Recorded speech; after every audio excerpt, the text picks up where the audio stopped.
Jumanta, alus, dewek muah kacida, andika can waktuna sebanyawa, tapi geus sebanyawa, eta anu dipiharap ku kaula.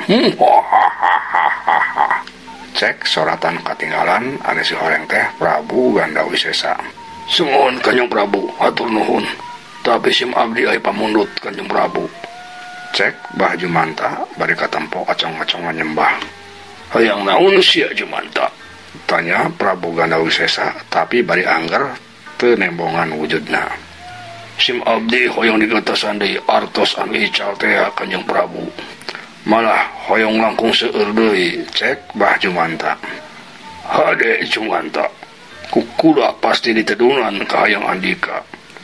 Duit Andika anu geus leungit pasti ku kaula digantiin deui 3 kali lipat, cek Prabu Gandawisesa. Atuh Bah Jumanta menimbungaheun. Hatur nuhun Kanjeng Prabu, hatur nuhun, cek Bah Jumanta bari masih keneh acong-acongan nyembah. Sanggeus kitu angin anu ngagelebug ngadak eureun. Suara sasatawan lembur anu samemehna raeng kadenge patembaran deui. Suara ayam, suara sapi jeung suara embe. Kaayaan balik deui sabihari-bihari. Bah Jumanta cengkat, pikiran anu tadi rungsing ngadadak cenghar deui. Bah Jumanta bunga lantaran maena geus dijanjian duit anu lobana 3 kali tikel ku Prabu Gandawisesa. Bagja aing bagja, duit aing anu leungit bakal digantieun deui leuwih loba. Aing tetep bakal jadi jelema beunghar, garantos Bah Jumanta. Keur kitu maena ujug-ujug inget ka maona anu tadi samemehna dikerem teh di goah. Aduh, heueuh aing poho. Si onah ku aing dikerem di goah ti tadi, can dibere dahar. Garantos Bah Jumanta bari tuluy buru-buru nangtung sup asup ka jero imah.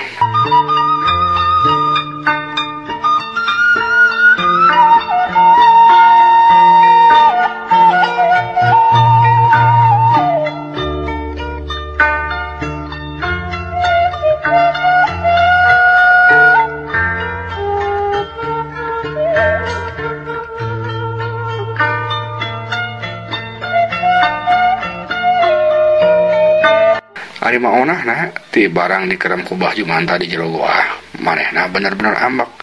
Kurang ajar atuh si Abah, ngomong ka aing rek mere duit. Hamca dol kalah dikerem aing di goah. Naon maksud atuh si Abah teh? Nah sieun aing indit kitu. Tapi ari kieu carana mah nyiksa tuh. Cek maonah. Tuluy maonah ngedor-gedor panto bari cocorowokan. Abah, buka pantona Abah. Ieu nahan kuring dikerem kieu. Abah, buka Abah.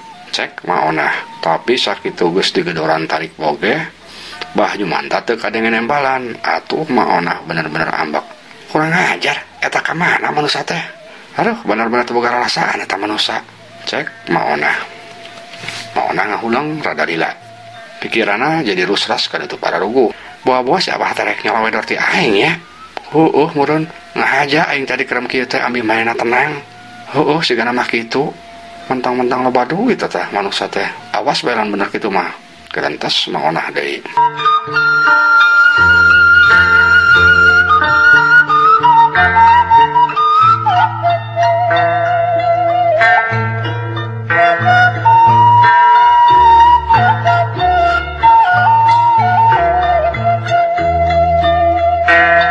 Maonah rurat reret neangan jalan jang kabur. Tuluy ngagedor-gedor jandela. Tapi soreng jandela teas siga nu dipaku ti luar. Bener-bener kurang ajar. Eta jandela ge hala dipaku kitu si Abah. Gentes maonah deui. Maonah nangga ka luhur. Breh katempo aya beulik ka langit anu copong rada gede. Asup sawahkeun mah. Maonah ngabelan nyeh. Aing mali jama bodo Abah. Aing bisa kabur tina para. Cek maonah ngomong sorangan. Tuluy maonah nyekel kana palang dada. Ari sukuna teh kana palang dada nu panghandapna. Terus terekel dari kana palang dada nu kadua. Satuluyna krep muntang kana kayu langit. Gulayun maonah ngagulayun. Sukuna tuluy diangkat ka luhur rek teh kana kayu palang. Tapi keur kitu ciricit kadenge sora beurit. Eta beurit teh kalah ngarayap kana leungeun maonah anu keur muntang. Maonah reuas getek. Harus ya beurit haram jadah. Cek maonah bari ngeprak beurit ku leungeun anu sabulahna. Tapi beurit kalah asup kana jero leungeun kabaya maonah tuluy ngarayap kana kelek. Atuh maonah jejeretean getek. Teu sadar leungeun sabulahna anu keur dipake muntang ge dilesotkeun. Atuh koleang maonah holeang kubrag. Maonah ngakubrag kana talupuh ari sirahna tidagor kana jero kayu. Leng maonah salungleng tetempoan ranyae kararoneng. Les akhirna mah maonah teu inget di bumi alam. Cak urang tunda heula.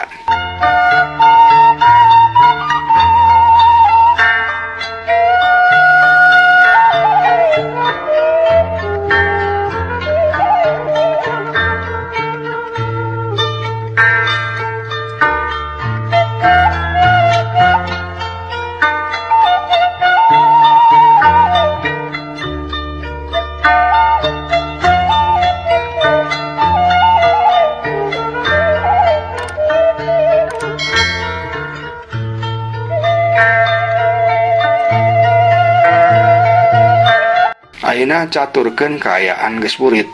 Panan poe geus beuki nyedek ka satu kangen gunung. Sora tonggeret jeung cari cangkas geus mimiti kadenge raeng patembalan. Malah kadenge oge aya sora manuk suit kuncuing anu ngelak mata kukurayeun. Mang Udi jeung Bileha pamajikanna harita keur ngobrol duaan di tengah imah. Jandela geus ditarutupkeun, malah lampu cempor oge geus diseungeut. Pok kadenge Bileha mimiti nyarita. Kuring mah teu pati bungah Kang, malah asa jadi sararieun kieu akang meunang rejeki nu cakarung teh. Cek Bileha bari nunda cempor dina palang dada. Tuluy mahena diuk emok hareupeun Mang Udi salakina. Nah geuning teu bungah Leha, ai sakuduna mah maneh teh syukuran. Allah geus mere rejeki anu teu disangka ka urang duaan. Tembal Mang Udi bari tuluy kelepus ngonyot kolobot bangun ku nikmat pisan. Lain kitu Kang, kuring mah sieun engkena batur malah nyangka teu bener ka urang. Urang teh salila ieu pan hirup teh walurat. Cek paribasana oge dahar sore teh isuk urang teh. Ari kuring mah bisi batur malah nyangka ka urang teh boga duit landang munjung. Komopan akang ge ngadenge sorangan ti barang Mang Surip salakina Ceuida jeung si Rustam anak ninggal ngadadak. Jalma-jalma lembur teh reang ngaromongkeun jalma anu munjung. Kumaha lamun maranehna nyahoeun urang ngadadak loba duit. Meureun batur teh nyangkana jadi ka urang anu ngunjung teh. Cek Bileha ngomongna meuni panjang lebar. Lah karep teuing batur mah rek ngomong kumaha oge Leha. Nu penting mah urang mah pan teu rumasa munjung. Ari jalma-jalma mah adatna. Mun alus ka omong nya goreng diomong. Cek Mang Udi. Manehna mah siga teu mikiran hal eta.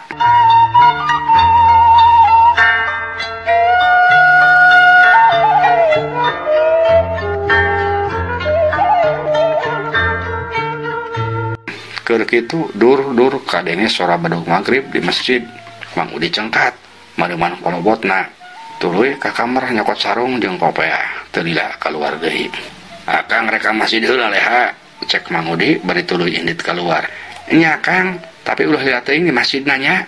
Geuning asa ngadadak tuludeung kieu kuring mah. Cek Bileha. Ah, tuludeung kunaon Leha? Moal aya nanaon ieu, tos kakarek bae ditinggalkeun di imah teh. Tembal Mang Udi bari tuluy indit. Ari Bileha manehna ge tuluy indit ka dapur, abdas make cai gentong. Teu lila balik deui rek saat magrib. Barang Bileha kelempang rek ka kamar, ujug-ujug kadenge suara manuk koreak ngelak siga anu puputeran di luru imahna. Kak. Bileha ngarenjag kaget. Astagfirullahaladzim. Geuning sadaya manuk koreak di sunan. Cenah cek jama kolot mah kira-kira goreng eta teh. Cek Bileha bulu punduk nage karasa asa kukurayeun. Tapi teu lila kituna teh Bileha tuluy sadar deui. Astagfirullahaladzim. Hapunten ya Allah. teu sakedahna abdi sieun ku sasama makhluk anjeun. Lantaran sim abdi teu daya teu upaya hirup sareng urip abdi mung aya dina dampaleungeun anjeun ya Allah ya Gusti kerentos bireha.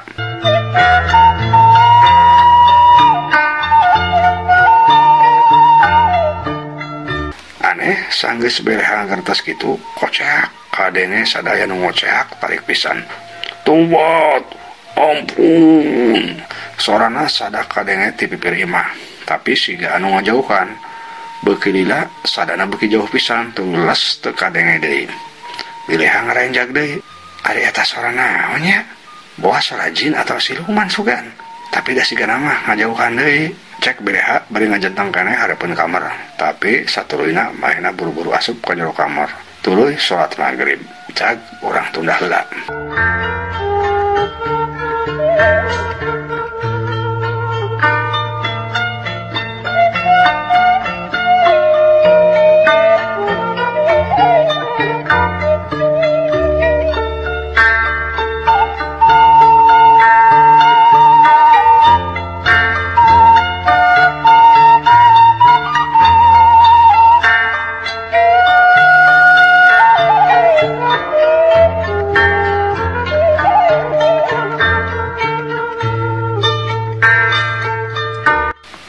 Caturkeun heula kaayaan di hiji tempat ditungtung eta lembur. Katempo di eta tempat si galoba jalma anu keur ngariung meuni aya puluhna. Tapi kabeh beungeutna teh pikasieun. Huluna tarandukan rupana siga munding, tapi ari awakna mah awak jalma. Kabeh makhluk nu aya di dinya narunggang kuda, marawuh surpanah jeung pedang. Siga bae prajurit di zaman kerajaan baheula. Keur kitu kadenge sora anu ngagedeblug tarik pisan. Si horeng salah saurang makhluk anu sarua bebeungeutana ragrag di hareupeun anu ngariung. Eta makhluk kadengena siga nu humarurung. Aduh, ampun, tobat, panas. Cek eta makhluk. Nu sejenna ngararenjag kaget. Kunaon sia, rangkuja? Cek salah saurang anu awakna panggedena hanya bari molotot. Ampun Kakang Sugara, kuring teu kuat panas. Si horeng eta makhluk teh si rangkuja. Salah seorang gulang-gulang siluman munding anu keur boga tugas ti Prabu Ganda Wisesa pikeun mapakeun Mang Udi jeung si Aat. Lantaran duit anu baju manta anu dina karung teh ku Mang Udi dibagi dua jeung si Aat ujangna Juragan Dadang teh. Ari Mang Udi mah teu nyaeun lamun eta teh duit nu baju manta. Pikir manehna mah eta duit teh ajaib, pedah manehna ngadoa keur hujan miripis teh. Nah bisa kitu siaran kuja. Terangkeun ka bener ka dewek. Cek gulang-gulang anu ngaranna Sugara, si horeng manehna teh pimpinana. Ampun Kakak, dimah si Udi sigana anu ngahalangan Kakak. Urang kabehan moal kuat lamun maksakeun kadinya. Awak urang bisa hancur tutung, tembal si Rangkuja.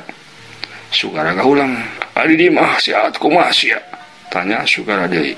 Ampun Kakak, urang paling geh bisa nyokot si Aat. Nyokot si Udi mah moal bisa kalah kumaha geh. Cek si Rangkuja. Sugara anu jadi pimpinan gulang-gulangna ngahulung deui bae. Manehna bingung lantaran lamun teu bisa mawa dua jalma anu disebakeun ku Bahju Manta, maranehna pasti diamuk ku Prabu Ganda Wisesa. Ayeuna dia jadi bingung ya. Lantaran Prabu Ganda Wisesa pasti ngamuk lamun ngan saurang di bawahna ku urang. Cek Sugara. Eueuh deui cara Kakak. Urang kudu neangan gantina Kakak. Tembal salah seorang anu sejena anu ngaranna Sugiri. Ari Sugiri teh adina Sugara. Lamun kitu kudu aya nu ngintip heula ka lembur. Kira-kira saha anu bisa dibawa ku urang jangga tina si Udi. Cek Sugara deui. Geus kuring bae Kakak nu inditna. Kuring boga cara. Kuring rek milupakeun awewe geulis. Engke anu katarik ku kuring eta nu bakal ku kuring dibawa. Tembal Sugiri. Ya atuh Ki Adi. Halus eta usul teh. Bu, ini tajeng Kakak bae. Cek Sugara. Tuluy maehna ngalieu ka Rangkuja. Rangkuja, si laing boga tugas cokot si Aat. Kuat laksanakeun. Cek Sugara. Marentah ka si Rangkuja. Nya Kakak, gampang eta mah kukuring bae. Tembal si Rangkuja. Geus kitu mah eta gulang-gulang kabehana indit ti eta tempat narai kuda. Cak urang teu heula.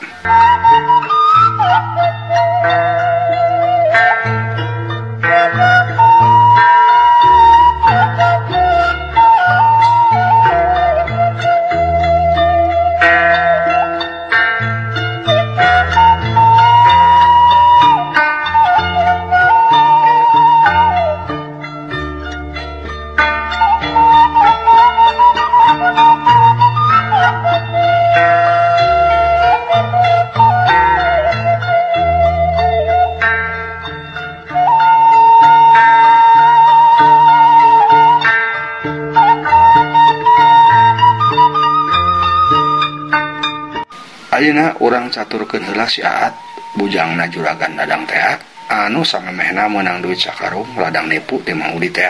Harita si Aat oge keur ngawangkong jeung pamajikanna bari dahar. Katempo dengan sanguna oge meni sagala aya lantaran pamajikanna geus balanja meni sagala dibeli. Da meureun pedah ngarasa loba duit teh. Kumaha caritana teh Kang? Akang bisa menang duit loba pisan kieu teh?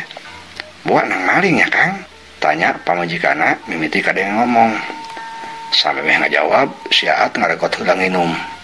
Lantaran ti corona asa kaselek. Lain atuh, ari maling mah doraka, jariah. Ieu mah jalma nageh ngomong nageh sodakoh mereka maneh. Pedah maneh ngaranna si jariah. Tembal si Aat, pamajikanna kerung. Naon sababna bisa kitu Kang? Tanya pamajikanna deui. Si Aat nyarengeh seuri. Panjang cerita nama, tembal si Aat. Pamajikanna beuki penasaran. Atuh panjangnya caritakeun Kang. Kuring mah penasaran yeuh, ambil kuring nyaho. Pamajikanna tetep hayang ngadenge caritana. Atuh tuluy akhirna mah derak-dek bae ku si Aat dicaritakeun. Ti mimiti basa panggih Mang Udi teh anu mamali tua karung, tuluy sampe anu sakarungna dibikeun ka si Aat. Tah kitu caritana mah jariah. Jadi ngaran maneh jariah teh halus, loba manfaatna, bisa jadi duit. Akang untung gede boga pamajikan ka maneh. Cek si Aat mungkas caritana. Dasar kalakuan pamajikanna ge sarua jeung si Aat. Ngadenge doeng salakina lamun maehna meunang duit ladang ngabodo ka Mang Udi teh, maehna mah kalah bunga. Atuh kuring ge untung Kang sarua boga salaki akang teh. Si oreng akang teh otakna cerdas. Mun loba jama kos Mang Udi teh nya Kang, meureun urang gampang meunang duit teh. Cek pamajikanna. Jih, puguh kami ge boga pikiran kitu jariah. Meureun kami teh geus teu kudu capek-capek gawe. Pami pasti loba pisan duitna. Tembal si Aat bari nyarengeh.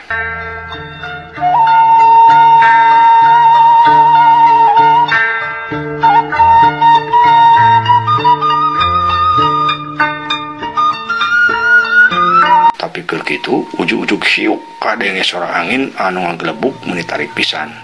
Saking tarik-tarikna karasa imah ge meuni pating rarekot jeung rada ingeung. Malah disusul ku sora anjing anu babau meuni melewung mata kukurayeun. Si Aat jeung pamajikanna ngarenjag. Rei bulu punduk maranehna karasa kukurayeun. Eta naha Kang ujug-ujug aya angin gede kitu jeung sora anjing? Kuring masa jadi dituludeun kieu Kang? Cek si jariah rada ngaharewos. Bari tuluy diuk nangised ngadeukeutan si Aat. Teuing atuh, akang ge asa ngurinding kieu. Tembal si Aat, bari maehna mah katampo leuwih ngadegdeg ti pamajikanna. Moal kitu siluman mah Kang. Lantaran tadi baru cek akang juragan dadang ngambak pada akang ngomong rekeun gawena. Cek si jariah deui, maehna mah kalah curigana teh ka juragan dadang. Naon hubunganna jeung juragan dadang? Tanya si Aat. Ari akang. Panjuragan dadang teh geger munjung tibana Mang Surip salakina ceuidan ninggal ngadadak teh. Cek si jariah.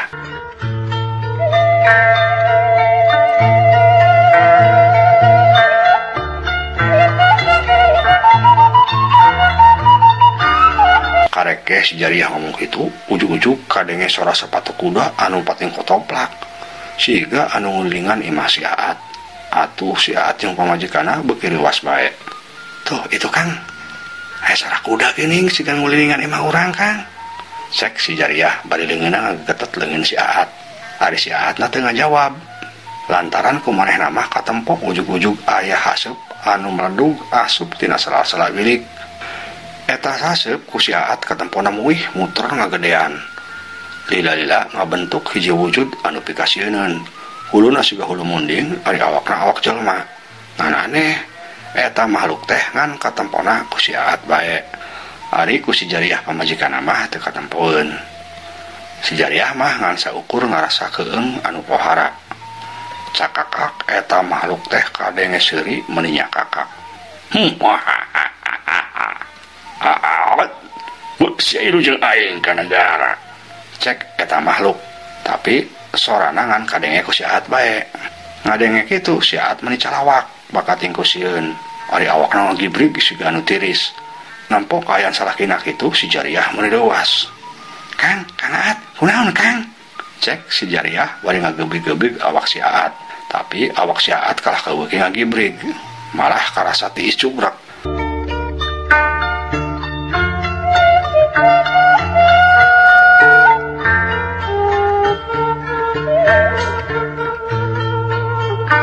Ari nu dirasakeun ku si Aatna sorangan, manehna asa nempo si makhluk tadi teh nanarik paksa kana leungeunna. Rarasaan si Aat asa disered. Si Aat nyomadahan sakuat tanaga. Ari sungutna asa ngunci teu bisa ngomong.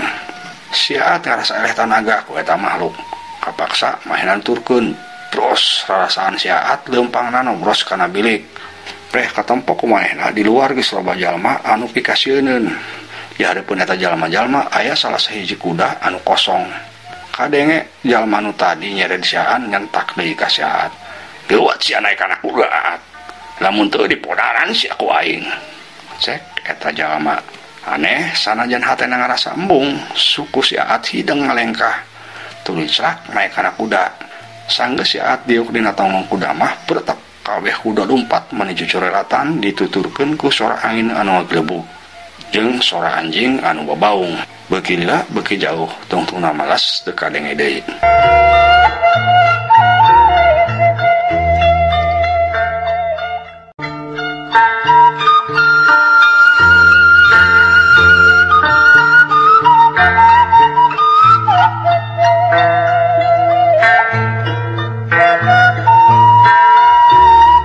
Ari si Jariah sainditna para siluman anu mawa si Aat, manehna masih keneh ngagetet leungeun salakina anu sabarna mah tinggal kurunganna bae. Kang Aat, kunaon Kang? Kunaon? Cek si Jariah katempo sasah. Tapi lantaran geus tinggal kurunganna bae, si Aat boro-boro nembalan. Gubrag akhirna mah malah ngagubrag ngagoler dina talupuh. Atuh si Jariah beuki leuwas, cerit kadenge mahena ngecerit meuni tarik pisan. Ngan waktosna seep. Hapunten kakiranganna mugi akan nampi kalian kabingahan. Assalamualaikum warahmatullahi wabarakatuh.